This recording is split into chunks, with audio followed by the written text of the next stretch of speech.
People always say, fake it till you make it.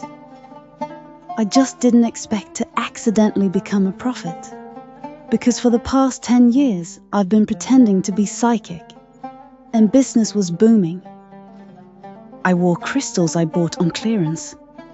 I used astrology terms I barely understood, and I told people exactly what they wanted to hear. But then one day, I made a joke prediction that actually came true. And that's when everything spiraled out of control. Look, I didn't start out planning to scam people. It all started when I got fired from my third waitressing job for aggressively manifesting a bad Yelp review. I was broke, tired, and surrounded by people who swore Mercury was the reason they failed their math tests. So I thought, why not lean in? I set up a folding table at a local farmer's market. I threw on a scarf and lit a candle that smelled like desperation and eucalyptus. I called myself Madame Luna, because nothing says mystic like a fake French accent and moon imagery. My first client was a woman named Carol, who asked, "Will my son ever get off probation?" I closed my eyes, waved my hands around and said, "The spirits say, nope, but he's going to start a podcast." She cried. I charged $40. Boom. Career launched. Within a year, I had a full-blown psychic practice. Tarot readings, aura cleansings, love spells, I offered it all. My roommate acted as my energy assistant. He wore a robe and said things like, "Her chakras are vibrating suspiciously." I even had a website. It was 90% glitter graphics and 10% disclaimers. You know, legal stuff like, entertainment purposes only. Don't sue me if you marry your cousin. Did I feel bad? Only when I predicted a breakup and the guy started crying on my throw rug. But for the most part, people wanted to believe. They just needed a little push. And I had pushing energy. Then came the prediction. Diane, regular client, wears leopard print, smells like wine and cinnamon gum. She asked, "Will my neighbor Cheryl ever get what's coming to her?" I was in a weird mood. I'd just binged 2 seasons of The X-Files and eaten a questionable mushroom quesadilla. So I said, yes, on August 12th, she will be struck by a delivery drone. The spirits have spoken. We laughed.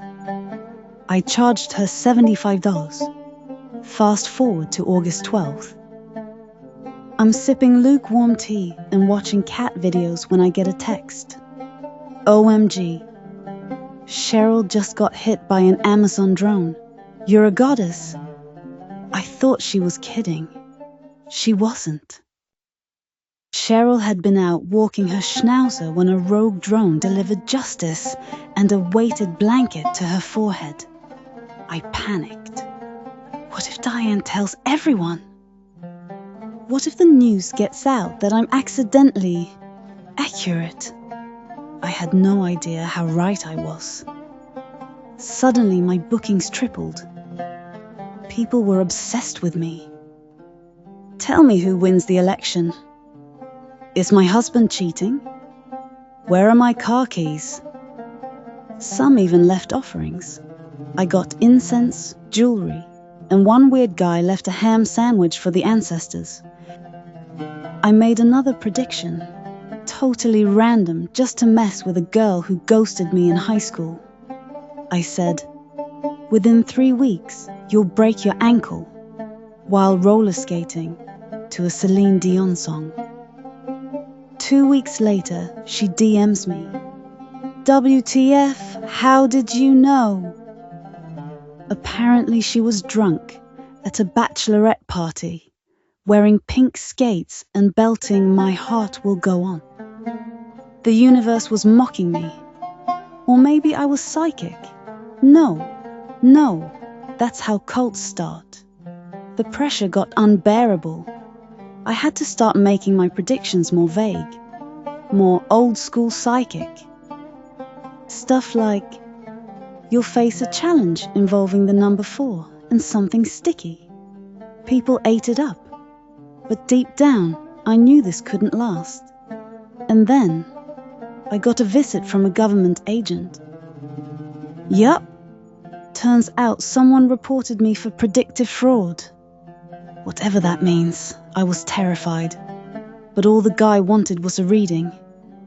I told him his ex-wife would win custody. He nodded solemnly and paid me in cash. I needed an exit plan. So here's the truth. I'm not psychic. I never was. I was just really good at guessing, Googling birthdays, and reading micro-expressions. But now, I've retired. No more readings, no more crystals. No more fake seances with dry ice and Bluetooth speakers.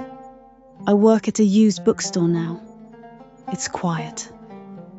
Nobody asks me to predict anything, except when the next Harry Potter reprint will come in. Still, sometimes people stop me on the street. Madame Luna, tell me my future. I just smile and say, the spirits say, check your email. And they walk away amazed.